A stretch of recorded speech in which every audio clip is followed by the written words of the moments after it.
Kali ini kita akan membicarakan sesuatu yang sangat menarik, yaitu tentang ibu kota baru yang di wilayah Penajam. Jadi menurut pendapat pribadi, Penajam akan sulit menjadi ibu kota baru yang katanya pada tahun 2024 Penajam itu akan siap untuk menjadi pusat pemerintahan Indonesia. Secara pribadi, pertanyaan pertama adalah siapa yang akan pindah ke sana? Apakah seluruh pegawai negeri di pusat pemerintahan akan pindah ke sana? Apakah pusat pemerintahan yang saat ini ada di DKI Jakarta akan segera bisa memindahkan lebih dari 500.000 orang yang terlibat di seluruh kementerian dan pusat pemerintahan itu bisa pindah dalam waktu 3 tahun ke depan? Tempatnya aja belum jadi, sarananya pun belum jadi. Jadi kalau kita melihat ingin memindahkan, katakanlah 5 juta orang ke Penajam tersebut, kalau kita satu hari 10 pesawat aja yang ada digunakan, satu pesawat sekitar 200 orang aja, itu 2.000 orang. Untuk memindahkan 2.000 orang dikalikan 365 hari itu baru 700.000, alias 5 tahun itu belum sampai 5 juta orang kita pindahkan, yang setiap hari 2.000 orang. Dan itu tidak sederhana sekali lagi memindahkan orang ke sana. Pertanyaannya, kenapa orang mesti pindah ke sana? Dalam sejarah umat manusia bermigrasi, terbanyak adalah mereka yang pindah karena harapan tinggal atau harapan hidup di tempat yang lama sudah negatif. Untuk itu mereka memerlukan tempat hajat hidup yang baru, yang harapannya lebih baik, lebih cepat, lebih mudah, lebih sehat, dan lain sebagainya. Apakah di Penajam akan kayak gitu? Apakah di ibu kota baru nanti income seseorang naik 3-4 kali lipat dalam waktu yang cepat? Harapan apa yang ada di sana? Kalau tidak ada harapan yang lebih bagus dari tempat yang lama, siapa yang mau pindah ke sana? Kemudian, membangun infrastruktur. Membangun infrastruktur itu ada infrastruktur yang dasar seperti air, sistem jalanan. Infrastruktur itu bukan sekedar benda berpindah dari satu ke yang lain. Ada banyak sarana kesehatan, dan yang paling parah adalah sarana pertahanan.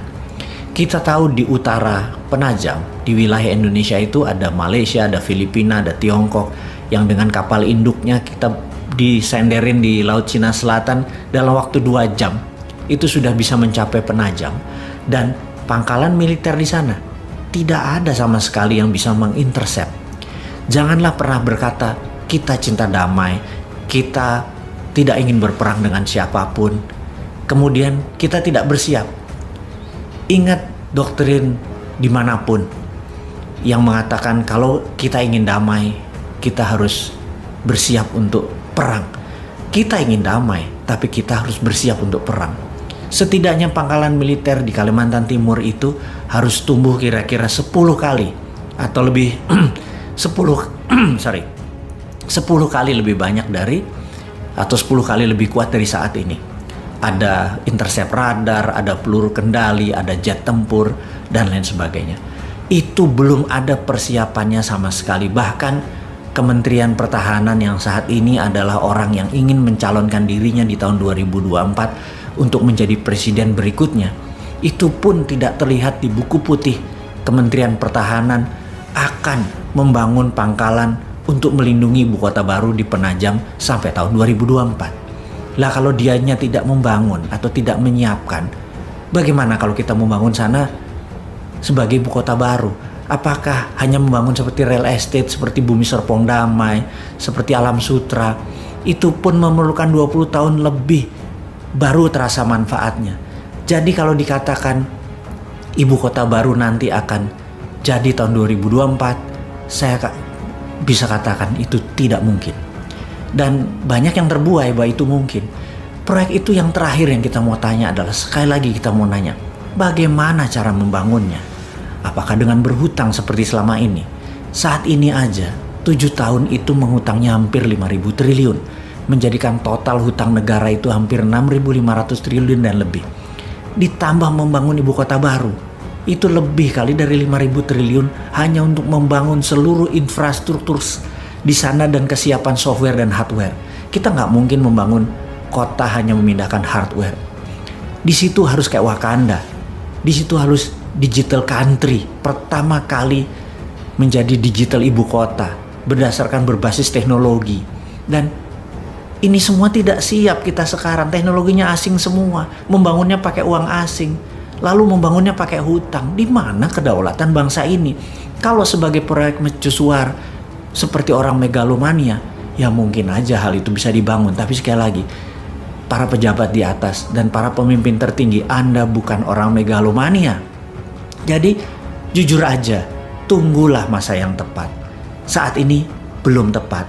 Jadi ada baiknya kita tunda dulu membangun, atau katakanlah tutup aja, tidak usah membangun.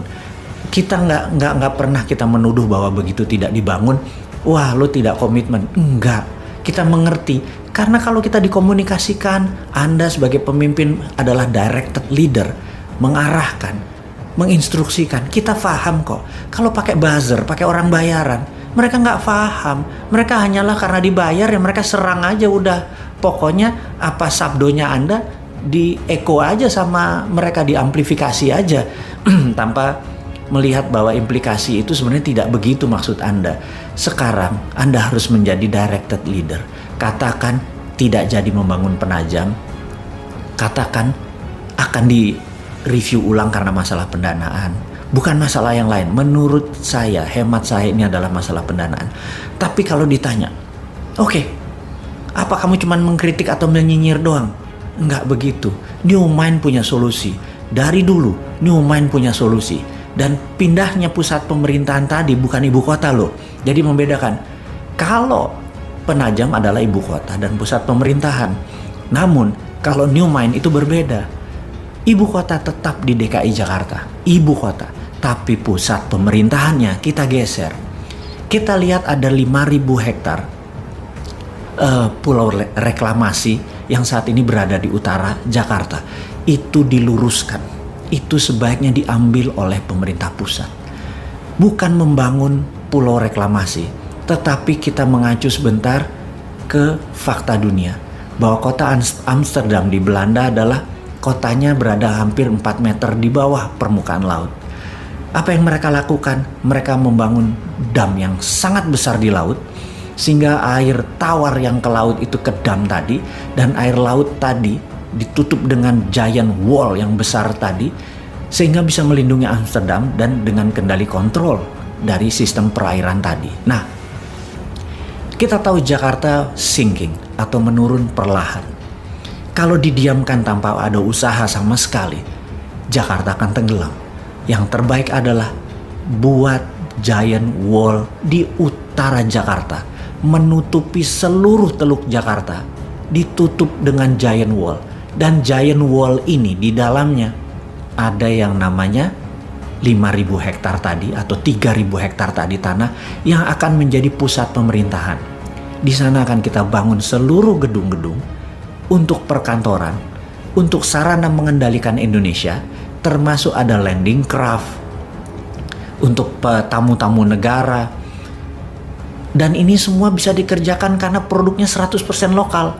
Yang jelas, kita tidak harus mengganti atau menambah pangkalan militer yang ada.